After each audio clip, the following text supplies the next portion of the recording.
In the name of the Father, and the Son, and the Holy Spirit, one God, amen. So God willing, we're going to start and finish Daniel chapter 6 today. And this chapter concludes the first section of the book, which is all kind of like the historical section. And then after this, starting from chapter 7, we start speaking about some of the prophecies that Daniel prophesied. So before we start chapter 6, if we can have like a really brief kind of a summary of what it is that we've looked at so far. So the main events that happened in Daniel chapter 1 was his captivity and his period of kind of testing and training for 3 years for him to become kind of an official of the Babylonian kingdom. That was chapter 1. Chapter 2, if you remember in chapter 2 what happened, the king had a dream and no one could interpret the dream except for Daniel. And so when he was able to interpret the dream, King Nebuchadnezzar was very impressed, so he promoted him and his 3 friends to a higher rank. Okay, Daniel chapter 3, the king made a golden image, and he said everyone has to bow down to this image whenever you hear the sound of any kinds of music, and if you don't, you're going to be thrown in the fiery furnace. Daniel's 3 friends, they did not heed this, they didn't bow down to it, so they were thrown in the furnace, but they were saved. God saved them from the furnace. Okay, Daniel chapter 4, remember what Daniel chapter 4 was about? The second dream. Yes, so Daniel chapter 4, King Nebuchadnezzar is essentially proclaiming that he had this dream, and this dream had to do with, he saw a dream of a tree that represented his kingdom, and it was being cut off. So God was warning him that unless he repents, his kingdom is going to be cut off. He refused to repent at first, and he lost his mind. He became insane for a time, and then he was restored again, and he humbled himself before God. Okay, good. And then last week in chapter 5, if you remember, we spoke about the next king.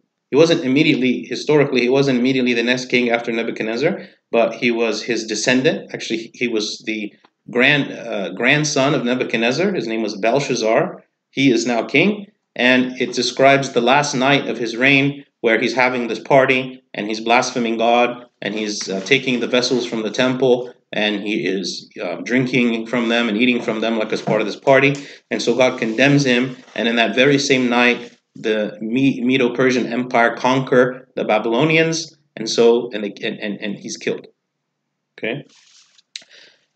In this chapter 6, we continue down that same kind of the events that happened after this during the first years of the new Persian Empire rule over Babylon. Okay. Any questions so far before we continue in chapter 6?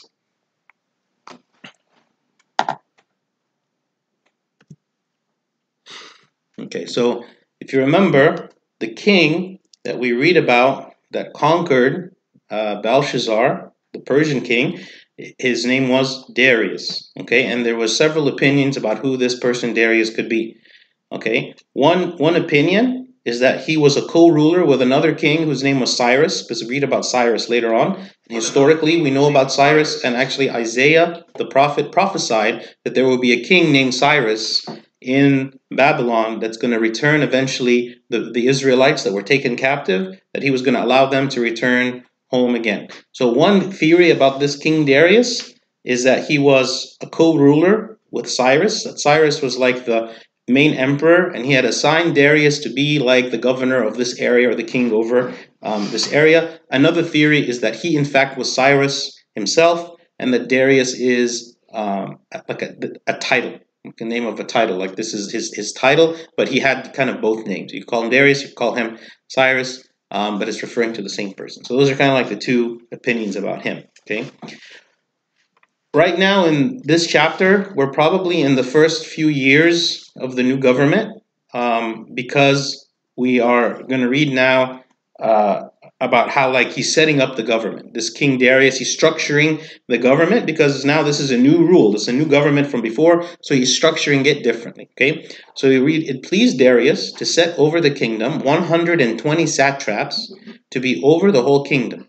And over these 3 governors, of whom Daniel was one, that the satraps might give account to them so that the king would suffer no loss.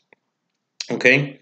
A satrap, he was like an official that was responsible over some area, right? So they broke up the kingdom into these different areas, and each area there was one satrap that was responsible for it. And the word satrap literally means protector of the kingdom. Okay, that's what the word satrap means. And Daniel, we see that even now in the reign of the new empire, his reputation was well known from the previous administration, and he was again granted a high position. Okay, so he was one of the 3 governors that was over all of these 120 satraps. Okay. Then this Daniel distinguished himself above the governors and satraps because an excellent spirit was in him, and the king gave thought to setting him over the whole realm. So even when he is now among these 3 governors, right, the king is seeing in him that he is so like advanced and excelling, all right, that he's thinking of making him like the number 1, right immediately under him. Okay, at this point Daniel had spent over 65 years in exile. Okay, because he came when he was 15 years old approximately, and now he's like over 80 years old. So he's been about over 65 years in exile, and yet throughout this whole time he never lost faith in God. He never fell away. He never became pagan or worshipped the pagan gods or accepted the pagan practices or anything, right? And it kind of comes to mind to us when in the New Testament we read, "He who endures to the end will be saved," right? It's easy for us at various points in our life, according to maybe the events that are happening in our life, for us to think, you know what, I'm never going to fall away. I'm going to be very faithful, all of this. But we don't know what is coming in the future. And that's why we need to always be very careful so that any events that might happen to us don't cause us to lose our faith. We always have to cling to God and be strong in our faith, even when everything is going well, because there might be difficult times where our faith is challenged and we almost feel sometimes like, we can't continue. We see in the life of Daniel that he remained faithful his entire life, even though he remained in exile his entire life. And yet God was with him, and he had no shortage of trials. We read about all of the trials that he had in the previous chapters, and this chapter as well. Even now, reaching this age of 80 years old, and having demonstrated such faithfulness in the kingdom, right? And even though he is well liked by the king, he is now going to face yet another trial, even in this age, that demonstrates to us that he remained faithful and he never doubted God's goodness or God's power. So the governors and satraps sought to find some charge against Daniel concerning the kingdom, but they could find no charge or fault because he was faithful, nor was there any error or fault found in him. Okay. Why is it that the governors wanted to find some charge against him? The king favored him. The king favored him, yes. So they were what?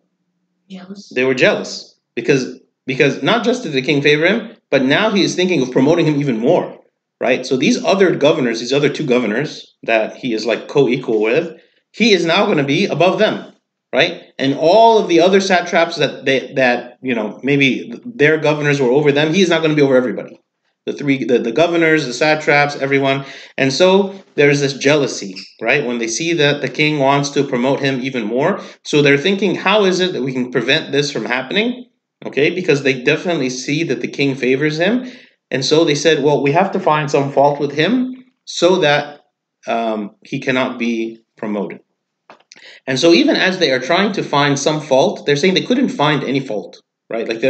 He was so upright, they couldn't find anything that they could pin him down on. There was nothing that they could point to him and say, look, king, he's doing this, he's not eligible to be promoted, or there's something bad that he's doing, and so on.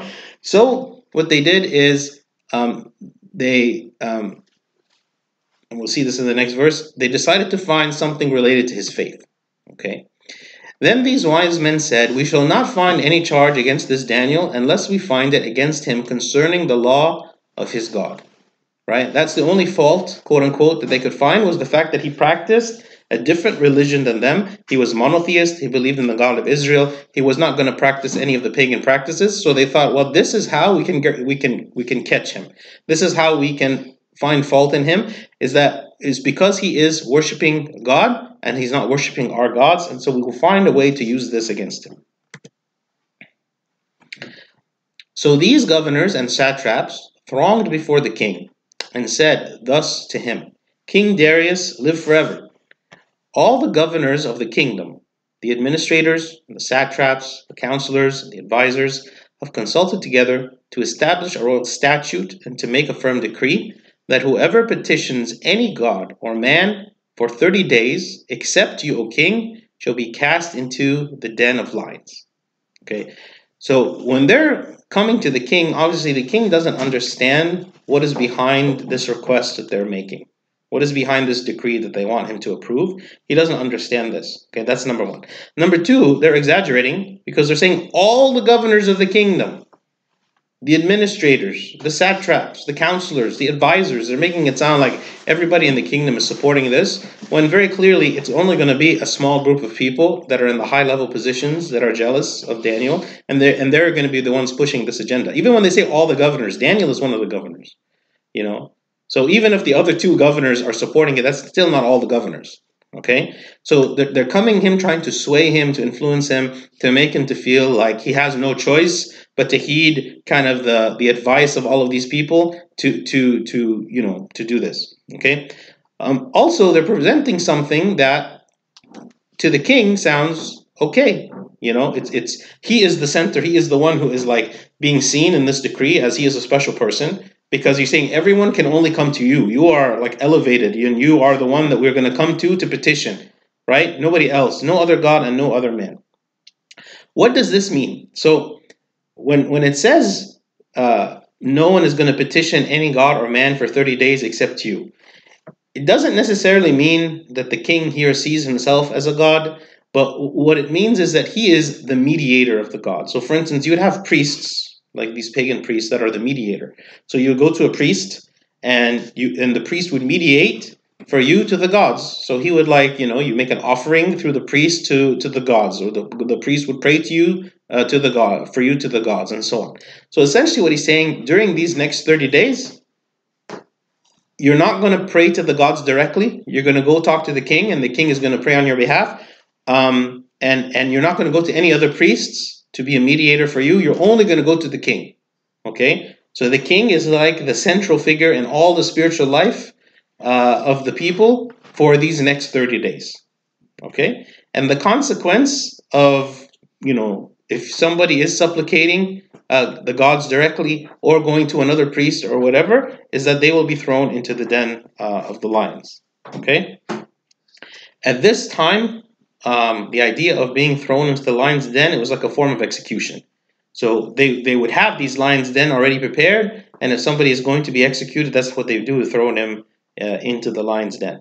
So again, the king, when he is contemplating doing this, he is not thinking that this is going to affect Daniel in any way or anyone else. He doesn't understand, he's a bit naive in this. He doesn't understand what is behind this, but actually he agrees and he thinks this is a good plan.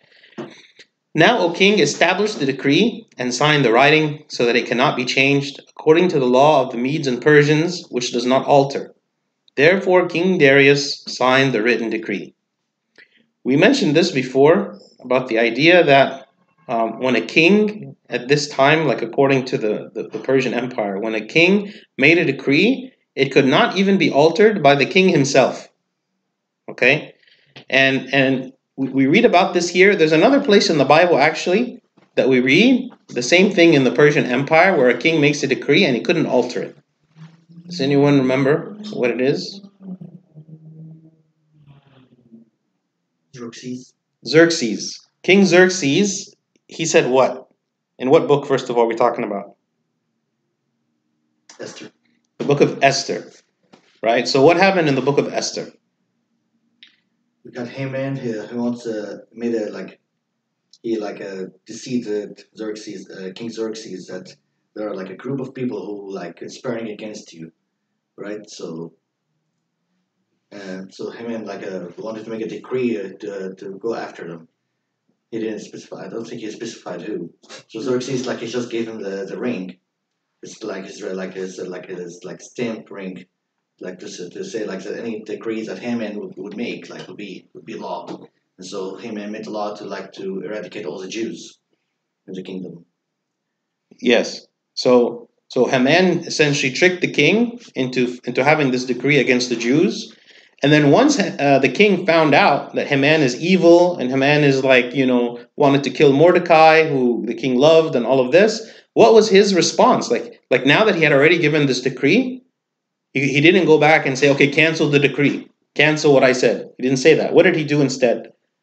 He allowed the Jews to defend themselves? Yeah, so he told the Jews, be careful and be prepared on this specific day, because on this specific day is where I have granted that they would come and try to destroy you. So protect yourself, defend yourself, and so on in this day. And certainly they did defend themselves, and they were able to repel this attack against them. But you see, even when the king changed his mind and he said, no, whatever I said before was wrong, he couldn't just cancel it. Okay, because Xerxes is also a Persian king.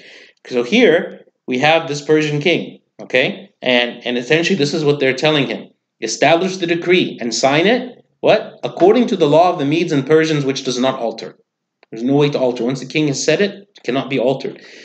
We actually read about a historian. His name is Diodorus, and he writes about another king who had blamed a man and put him to for putting a man to death that he knew to be innocent. So this king declared that another man should be put to death, even though he was innocent. Okay, and Diodorus, he writes, he says, Darius III, this is a different Darius, immediately repented and blamed himself for having committed such a great error, but it was impossible to have undone what had been done by royal authority.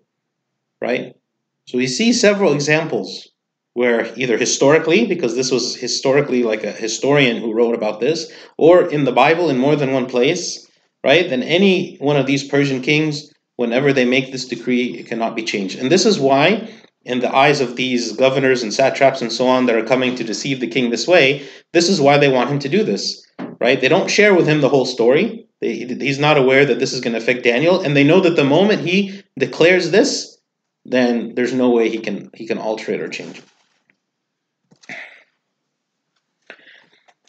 Now when Daniel knew that the writing was signed, he went home, and in his upper room, with his windows open toward Jerusalem, he knelt down on his knees 3 times that day and prayed and gave thanks before his God, as was his custom since early days. Okay, so what do we see about Daniel here?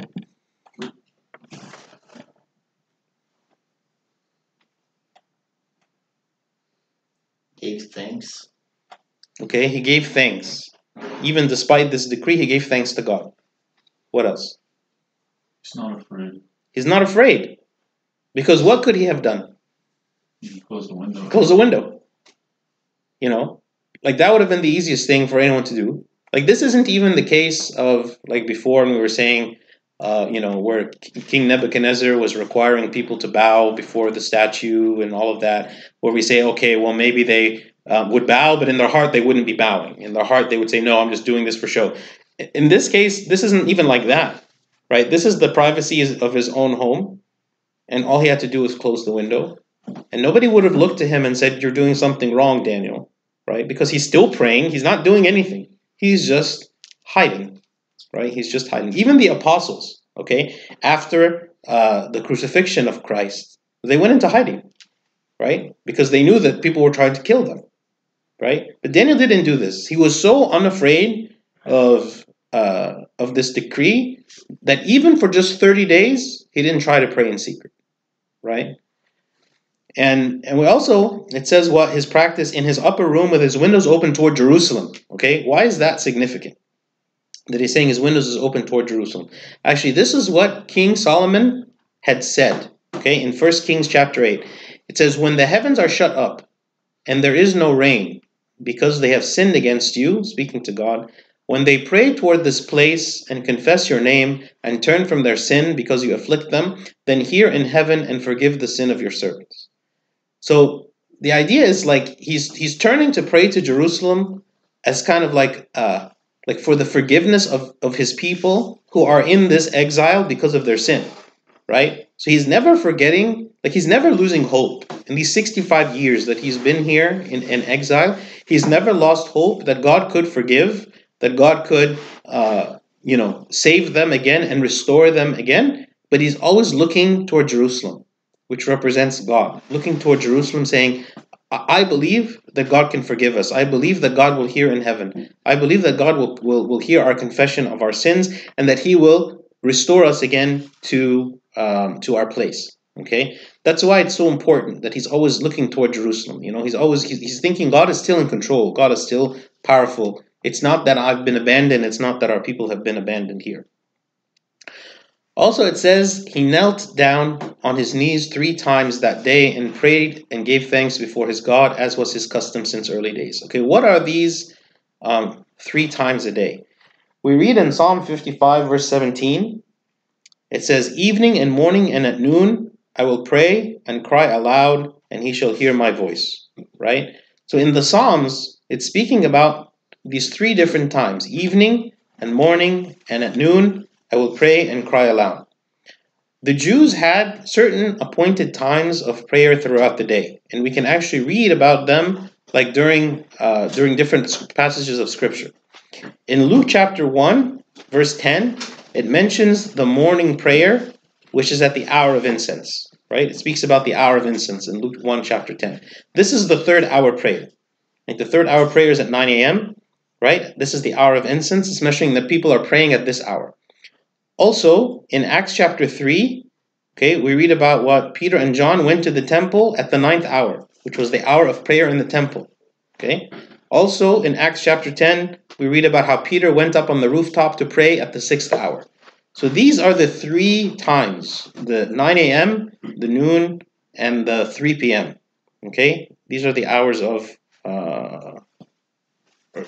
this is the morning prayer, the 9 a.m., and the noon prayer. Okay.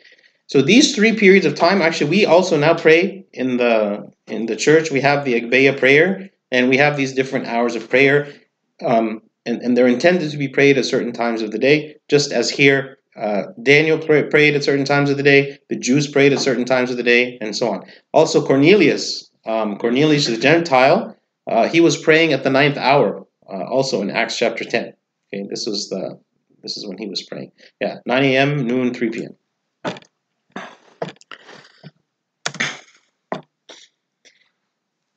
Then these men assembled and found Daniel praying and making a supplication before his God, because obviously now that these 30 days, they have 30 days to catch him.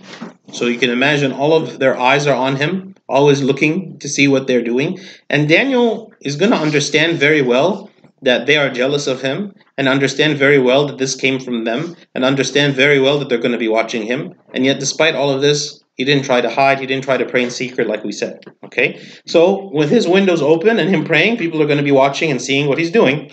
Right? So they found Daniel praying and making supplication before God. And they went before the king and spoke concerning the king's decree. "Have you not signed a decree that every man who petitions any god or man within 30 days, except you, O king, shall be cast into the den of lions?" The king answered and said, "The thing is true according to the law of the Medes and Persians, which does not alter." So again, he's referencing again that the decree that he said cannot be changed. Okay? And you notice that before they even come and accuse Daniel, saying Daniel is breaking the law, first thing they do is they remind him of the law. And they say, "Didn't you say, king, that this is the law and this is the decree you signed?" And he says, "Yes, this is the decree I signed." So he doesn't have an opportunity to change his words or to alter anything, because he's confirming that this is true first. And then he's saying, "Oh, by the way, Daniel is the one who is breaking this law," because they knew that the king loved Daniel. And he wouldn't have done this if he was aware that how it was going to affect Daniel. So they answered and said before the king, "That Daniel, who is one of the captives from Judah, does not show due regard for you, O king, or for the decree that you have signed, but makes his petition 3 times a day." Okay. They're speaking about the man who is one of 3 governors right now in the Persian Empire, right? Like he's not an obscure man. He's not like some kind of guy somewhere in the ranks, low down, and the king doesn't know who he is, or some of it. That Daniel, okay? And they're mentioning him what? As a captive, right? Why are they saying about him that he's captive?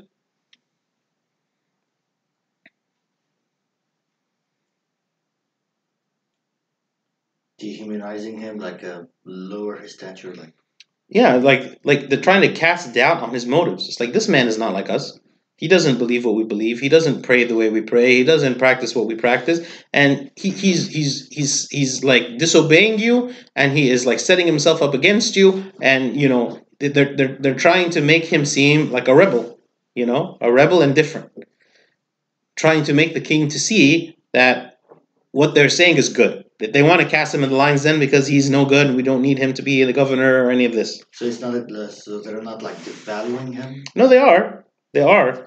But part of that is because of his background, And the king, when he heard these words, was greatly displeased with himself, and set his heart on Daniel to deliver him. And he labored till the going down of the sun to deliver him. Okay? So the king, in this point, he realized that he had been tricked. Okay? He had been tricked into harming Daniel, and at the same time his hands were tied and there was nothing really he could do. So he tried all these legal means of trying to avoid this, but it can't be changed, right? Because this is the law of the Persians. Anything that the king said, this royal decree, cannot be changed. So there was nothing he could do, and he tried to do it as fast as he could the same day, so he could try to change it before the decree was implemented on Daniel, before Daniel would be punished because of this thing that he had done.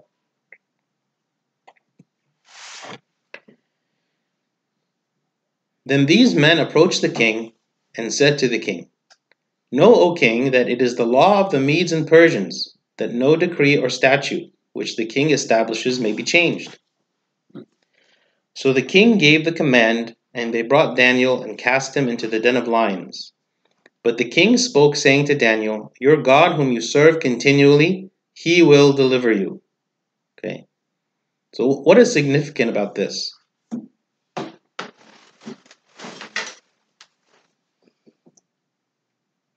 The king had faith. He's affirming he's not hoping. In a sort of polytheistic way, I'm assuming.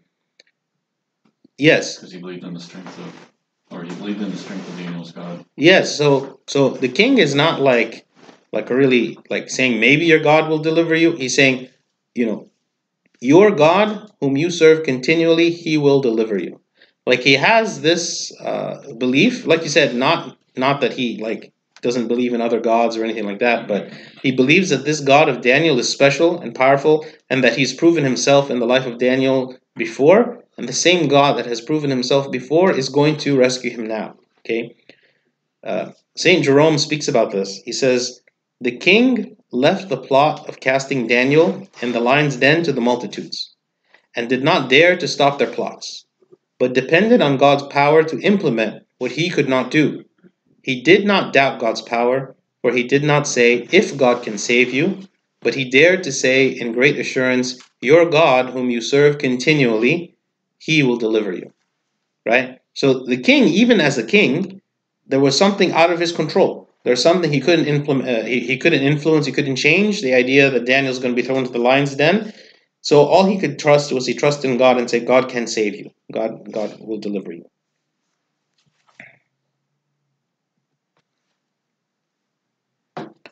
Then a stone was brought and laid on the mouth of the den, and the king sealed it with his own signet ring and with the signets of his lords, that the purpose concerning Daniel might not be changed. Okay, why did he do that?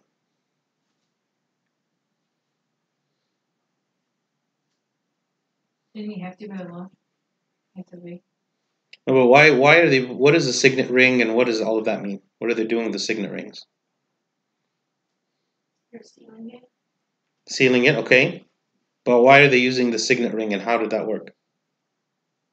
Is that like wax, and then he puts his ring on it, so he like if anybody tries to open it, it will be broken, so he'd know that somebody tried to open it to make a mistake. Yes. So this is to prove that nobody's going to help him, right? So it's sealed from the outside, and that nobody during the night or anyone trying to save him is going to go in and take him out, because when they come in the morning, they're going to verify that all of these rings, including the rings of his lords. Okay, what is significant about it's not just the signet of the king? Even the lords won't help him, or won't he'll be able to leave or get out of the den, but the lords won't be like, I don't know how to say it. The lords will not be on his side, kind of thing. They won't not be on his side, meaning they're not going to do what? They're not gonna. They're not going to stamp it again. They're not going to stamp it again, right? So, like, let's say it's just the king, and the king is sneaky and he wants to save Daniel.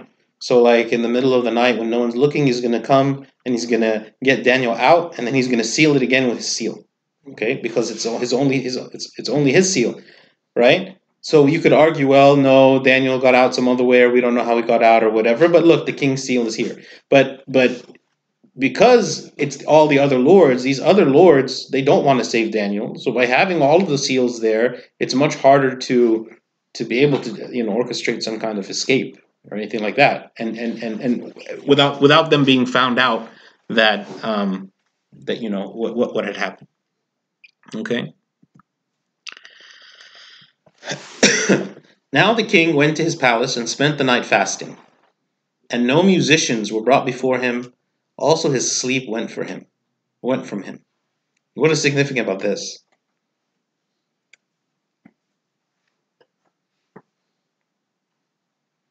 Is he really worried about Daniel? Really worried.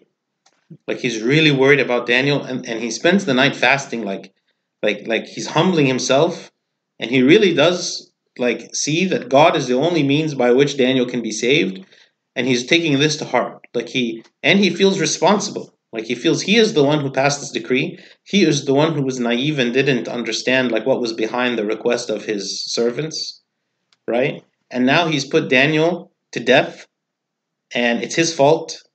And yet, despite all of this, he believes that God can save him, but he's supplicating now, and he's humbling himself before God, and he's not in the mood for any entertainment or any eating or anything, and he can't sleep either, right? This is how much the king really cared about Daniel and how much Daniel had an impact. And we talked about this before, that all of the things that Daniel did all throughout his whole 65 years that he's been there, he and his friends, they played a big part in why these people were allowed to ever return to Jerusalem again. Like we said before, Daniel and his friends had never sinned and were unfaithful to where they would deserve going to exile, right? And you might say, if you were in the position of Daniel, God, why are you allowing me to go into exile? I was faithful from before and I did nothing wrong. Why are you allowing me to be exiled? Why am I being punished with the rest of these people that were worshiping idols and doing all of this? I never disobeyed your command, okay? And yet they were exiled with the rest, okay?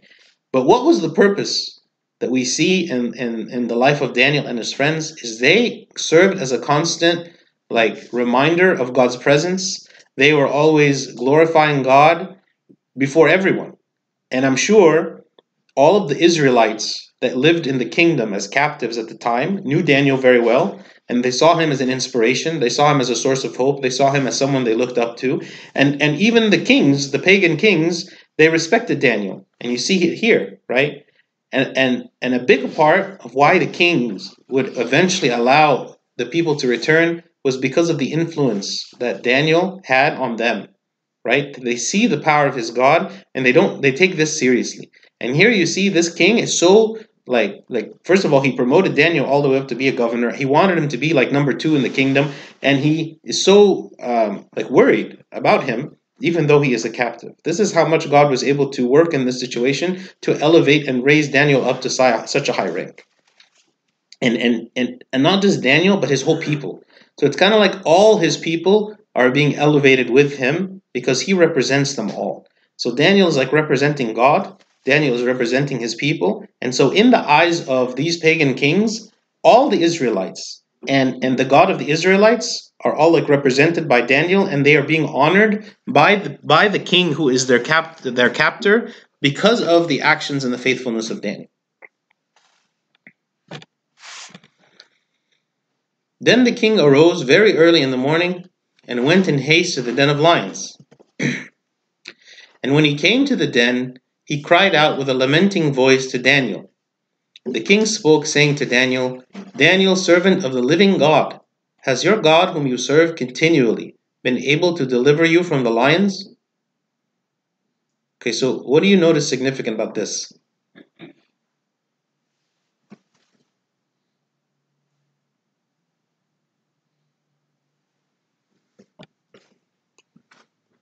Fear refers to Daniel's God as the living God. He is the living God. They don't speak about their own gods as being living gods, because their gods are made of like stone, right? Whereas Daniel's God is a living God, right? And he believed this. He believed that Daniel's God, even though he is invisible and cannot be seen, that he was alive. And this was the big stumbling block for both the pagans and the Jews, like at this time, like in the Old Testament, because God had asked the Jews to believe in his presence with them, even though he was invisible, and there was no physical representation of him, right? He was invisible. They had to believe in him by faith. They had to obey him by faith. And yet all the pagan people, they had like these statues. And for them, it felt much nicer to have these statues because you feel like it's like a source of comfort. When I want to know if my God is with me, I look at the statue and I say, yes, my God is with me, and I don't have to doubt or worry or be afraid or anything because he is with me. Whereas the Jews, they didn't have that. They didn't have like some object, right? So when they would go to war, instead of believing like God is blessing me in the war, what would they do? The Jews? They want to take the ark. They want to take the Ark of the Covenant, right?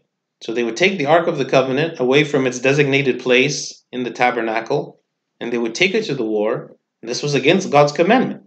So there was one time they brought the Ark of the Covenant to them, with them to the war, believing that this was going to grant them like a blessing so they would win the war. And they lost the war, and the Ark of the Covenant was captured by the Philistines, right? Because God is not in the Ark of the Covenant.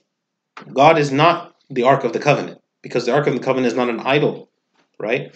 So when he told, in the Ten Commandments, when in the first commandment it says, worship no other God but me, and the second one is make no graven image, make no image of me, right? The Ark of the Covenant was not an image of God. It had a certain function and a certain role, but they had taken it as though this is an image of God, right? Because I feel comfortable when I feel the ark is with me, because when the ark is with me, it means God is with me, right? Whereas the ark is not alive, right? Whereas we serve the living God. And the idea for a pagan, like the king, to understand the concept that God is a living God is a very powerful one, right? He's not like a God like any other God. He's very special, right? And even though he has no like physical form, all the other gods that the Babylonians worshipped had some kind of physical form, or they could see it. Like, for instance, when they worship the moon is like the image of the god of the moon, or the sun. There was some physical thing that you can look at and you say, the god of this, right? Whereas in this case, there was no, physical form of God. He is the living God.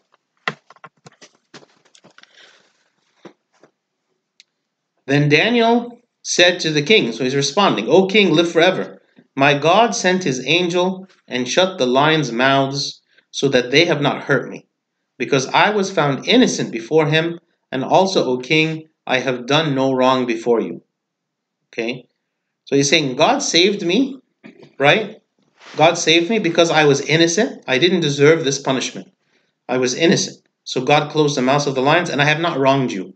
I haven't done anything to deserve this punishment. So God has spared me, right? God has spared me from this suffering. Now, we know of stories, a lot of stories actually, even when you speak about lions. Who is a famous saint that was devoured by lions? Oh. It starts with ST.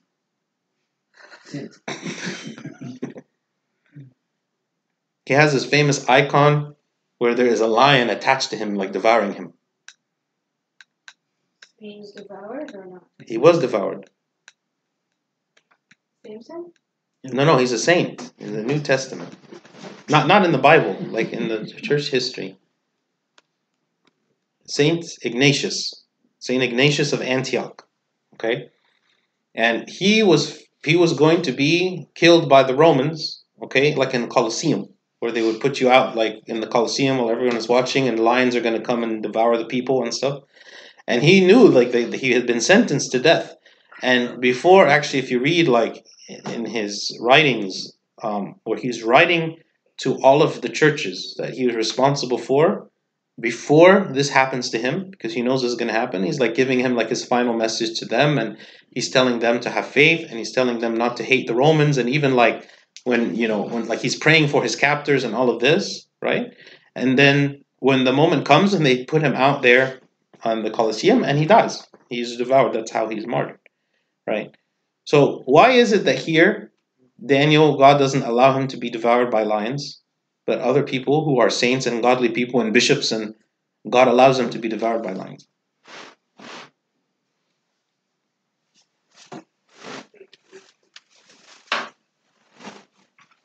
Maybe his purpose with this was different because he's trying to show the king the power of his God.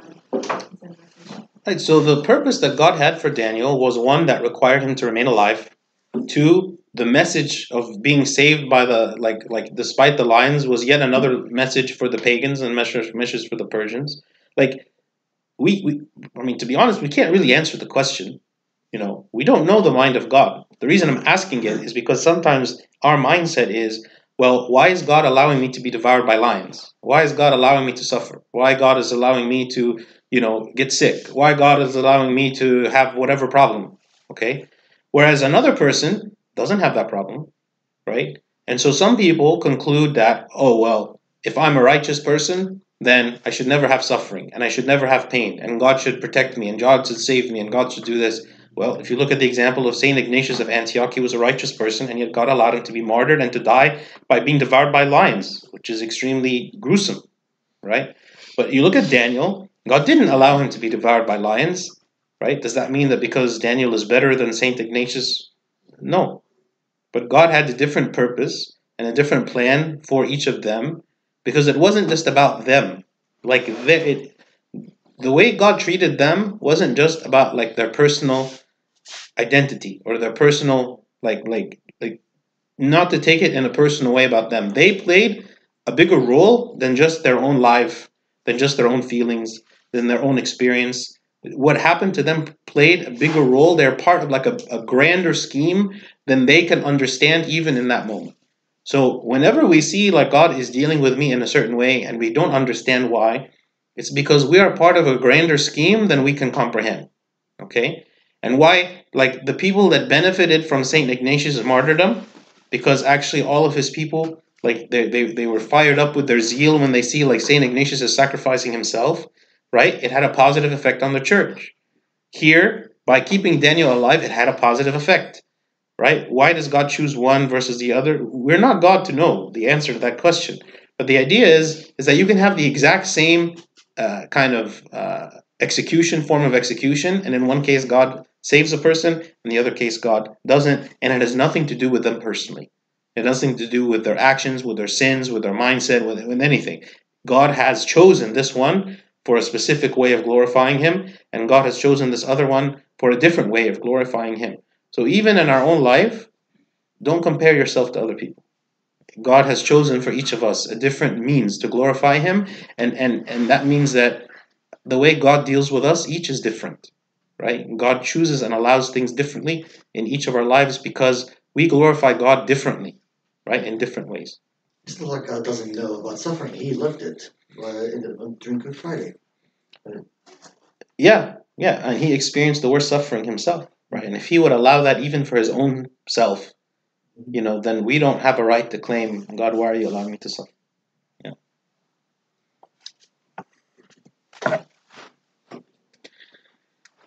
Now the king was exceedingly glad for him, and commanded that they should take Daniel up out of the den. So Daniel was taken up out of the den, and no injury whatever was found on him, because he believed in his God.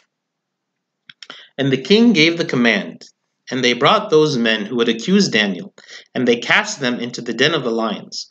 Them, their children, their wives, and the lions overpowered them, and broke all their bones in pieces before they ever came to the bottom of the den. Okay. So, what is significant about this?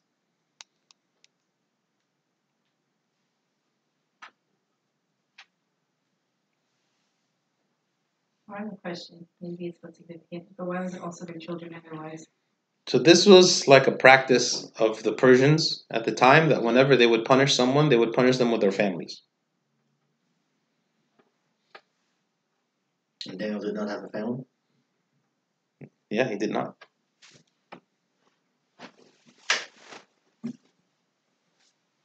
But what else is significant about this? That the lions were powerful enough or numerous enough to devour them before they even reached the book. Yeah, like that's how fierce they were. Can you imagine? Like they are so hungry and fierce that they're going to eat them before they even touch the ground. Okay, so why is that important? Because he was dealing with Daniel. He heard Daniel. Yeah, so like, so that no one would imagine that there's just something wrong with these lions, they're sick, or there's something about them, they're not hungry. That when you put these other people in, you see the difference in behavior. So again, it serves to glorify God in the sense that there is no human reason, right, where we can explain why is it that the lions didn't eat Daniel. Like they should have. The only reason they didn't eat Daniel is because God protected him, which is exactly what Daniel said. God sent his angel and shut the mouths of the lions. Okay.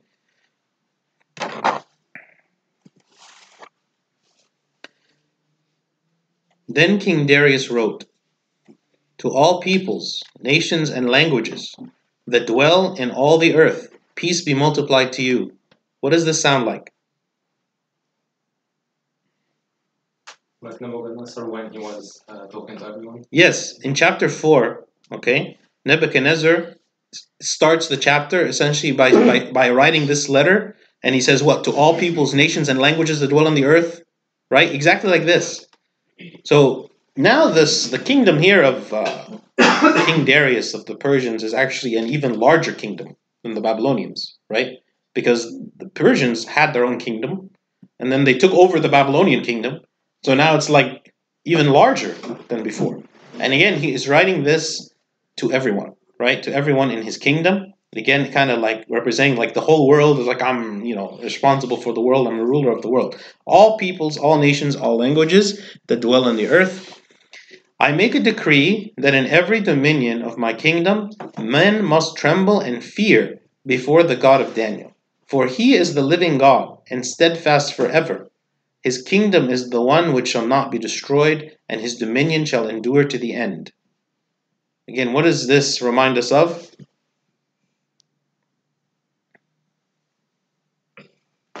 The end of chapter 4. This is exactly the same thing that Nebuchadnezzar wrote, right? He says what? His dominion is from generation to generation. That's what Nebuchadnezzar wrote. And he's saying what? Even though I am a king temporarily, I am a king on the earth for some time, and then I stop being king because I'm going to die. And yet he is, what? His kingdom is the one that shall not be destroyed, and his dominion shall endure to the end, like forever. His dominion will be forever. So the same kind of outcome, the same kind of influence that Daniel had on Nebuchadnezzar, that at the end of Nebuchadnezzar's life, Nebuchadnezzar is humbled and he understands his place, and that how, like in the vision that he saw with the tree and its branches and all of that, that God was telling him, I am the God who sets you up to be king. I am the one who has the kingdom and I give it to whoever I please, whether it be to you or you or you, right? And so Nebuchadnezzar, even though he went through his period where he was very prideful, he became humbled, right? And he acknowledged that God was this unending, everlasting God with an everlasting kingdom that endures from generation to generation, right? At the end of his life, okay? Here we see that also in this life of King Darius, he was humble, right? We see him fasting. We see him having concern, like for Daniel. We see him seeking justice for him. And we see him saying that God is the living God. Even actually, Nebuchadnezzar didn't even refer to him that way. Let's say calling him the living God, right? And that we also see, like what Nebuchadnezzar did, is that he didn't keep this faith that he had about the God of Daniel private. Like he didn't just say, okay, I believe in the God of Daniel, and in my life I am going to believe in the God of Daniel. No, he says, I'm going to write a letter and make a decree, a law. Again, this is a decree, just like before it was a decree. So this is unchanging, cannot be changed because of the royal authority, right? That in every dominion of my kingdom, men must tremble and fear before the God of Daniel. Like he's telling everyone, I want everyone to know this God of Daniel, he is real, and this is what he has done, and so on. Right? So this is the evangelism component, like we spoke about before with Nebuchadnezzar. He had this experience with God, and he wasn't satisfied just to keep this to be a private experience, something that was only for him, because God is telling him as a king for a purpose. right? Because he is very influential as a king. He's not just choosing the king to do this with and to have Daniel be influential to the king just because the king is like any other person. No, the king, because he is influential, and if the king is convinced of God's holiness and God's presence and reality, then he is going to, that's going to spread to other people in his kingdom, right? So when we speak about the Old Testament, a lot of people say in the Old Testament, well, the Jews are the people of God, right? The Jews are the ones that God sends them the prophets, and God sends them like all of this, and he tells them don't associate with the Gentiles and don't marry them and don't, keep yourself unspotted from them and so on.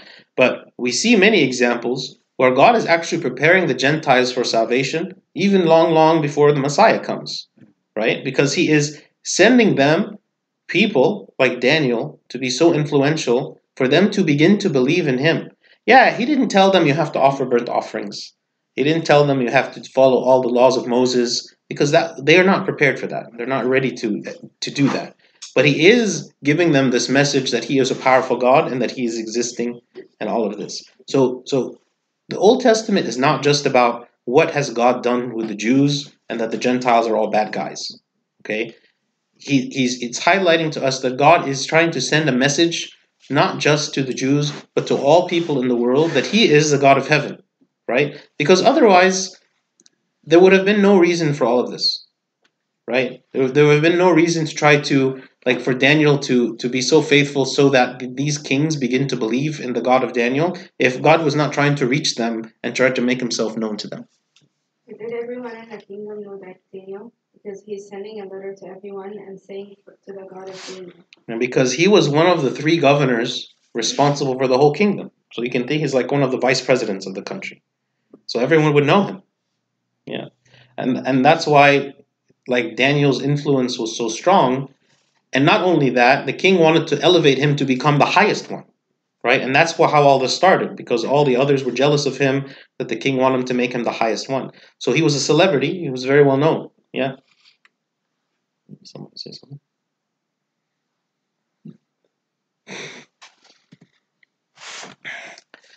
So he continues in the letter and he says, he delivers and rescues and he works signs and wonders in heaven and on earth.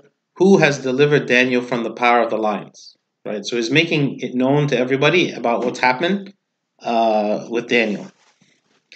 So this Daniel prospered in the reign of Darius and in the reign of Cyrus the Persian. Okay. So again, like Nebuchadnezzar, the king witnessed about what he saw with God. Okay. And again, we see there's 2 views about Cyrus and Darius. Okay.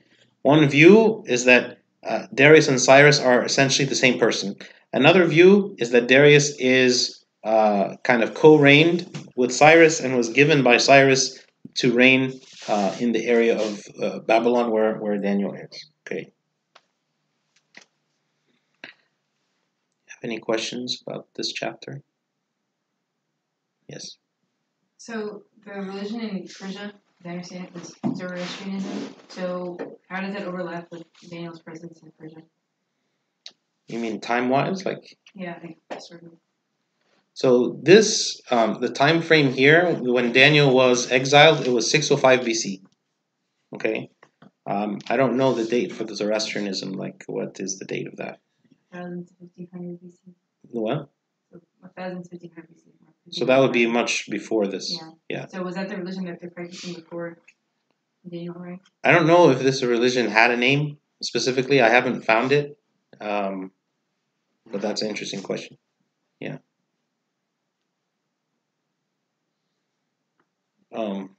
Yeah. Any other questions? When you're talking about the pagans, so they don't look at like a physical object as like a representation. Does it believe as a representation, or is it like that's actually the god right there? When it comes to things like the sun and the moon and all that, like for instance, like in ancient Egyptian, like paganism, okay, when they would say like the moon god, okay, they believe that the moon is a representation of that god, but not necessarily the god itself. You see what I mean? So that's why the idea of the second commandment is so important, because when you have like the pagan mindset, is that you have something in the world that represents God. Okay? So God is saying, even though you believe in me, who I'm the true God, don't make something, like I'm not represented by something, that is me. Right? This is why, like, unfortunately, like a lot of Christians, they have the wrong mindset, like when they come to the church, the Orthodox Church. They think, for instance, that we're doing this with icons. Okay? Like they think that icons is breaking the second commandment. Because they think that we are making images and we are worshiping those images, even like an icon of Christ, right? So even if they don't buy the idea of saints, okay, you have the icon of Christ. What is the icon of Christ? And we venerate it, we kiss the icon and we, so how is that not breaking the second commandment?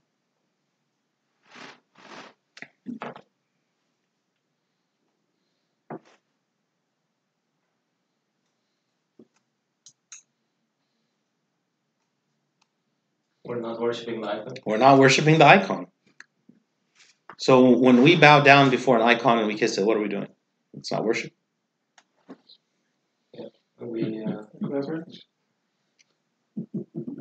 It's symbolic. Well, when we bow down, well, who are we bowing down to? God himself, not to the icon. Like the icon is a reminder of God. Like if somebody has like a loved one and they have a picture of them. Maybe people don't have pictures anymore. I don't know. It's all on phones now. But let's say you have a picture, an actual picture, okay, of somebody, right? And when you look at that picture, it reminds you of that person, even though that person isn't physically present, right? And if you kiss the picture, what are you doing? You're kissing the person. You're not kissing the picture. That picture itself isn't a representation. Not a representation. That picture itself is not the person, right? It's a difference. It's a reminder of the person, not the person itself. So for instance, like if the icon of Christ is burned, let's say in a fire, okay? We don't say God was burned in a fire. We don't say God was destroyed in the fire, right?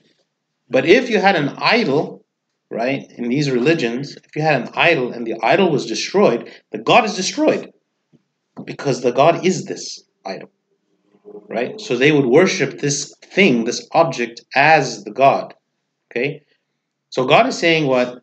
Don't represent me. I am not in this object. Like this, don't make an image of me that you worship the image.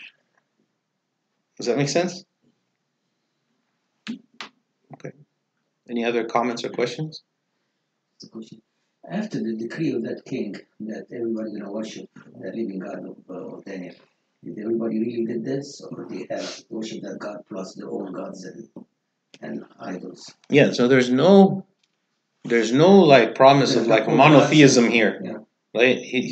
The other gods in the minds of everyone, even this king, still exist, right? So we still have other gods. Yes, but the idea of this, like God of Daniel, he is a real God and he's a very powerful God. But he's one of the gods. He's one of the gods. Yeah, there's no indication here that it's saying this is the only God. Yeah. Even like in the Roman times, in the Roman Empire, right? They were very fluid, like with all of the gods that they had, which is why they were okay. For instance, in the New Testament, the Romans were the ones that were in control of Israel, right? They had taken over Israel from the Jews, right? But yet they gave them freedom of religion, right? Because they are not offended at the idea that they worship this God. Actually, every time they would go and like conquer a certain area, they would leave the people free to worship their own gods. And if it's a God that they already like, sometimes they would say, oh yeah, the God that these people worship, he's actually a God we already have in our pantheon of gods, and this. That's why you have some gods with more than one name. Like we talked about before, like the Roman mythology and the Greek mythology. Like in the Greek mythology, Zeus is like the head of the gods, right? And the Roman mythology, the same god, they call him Jupiter, right? Or the god of war, and one is Ares and the other one is Mars, yes, Mars. Okay? Why? Because one civilization had a god of war, another civilization had a god of war, and they said, oh, well, he's the same god. Right? That's why when St. Paul came and he spoke to the Greeks, and he says, oh, I saw an inscription that says what? This is to the unknown God. And so he capitalized on that ideology and said, oh, this unknown God, this is his name, and he spoke to him. about. So that way, it would be easier for them to accept the idea that this was a real God. So even when it came to the Gentiles, when St. Paul was preaching, for instance, to these philosophers, maybe in the end they walked out not believing that God is the only God, but maybe some of them believe that God is a God, which is a step closer, you know? Yeah. Any other comments? Okay, let's pray.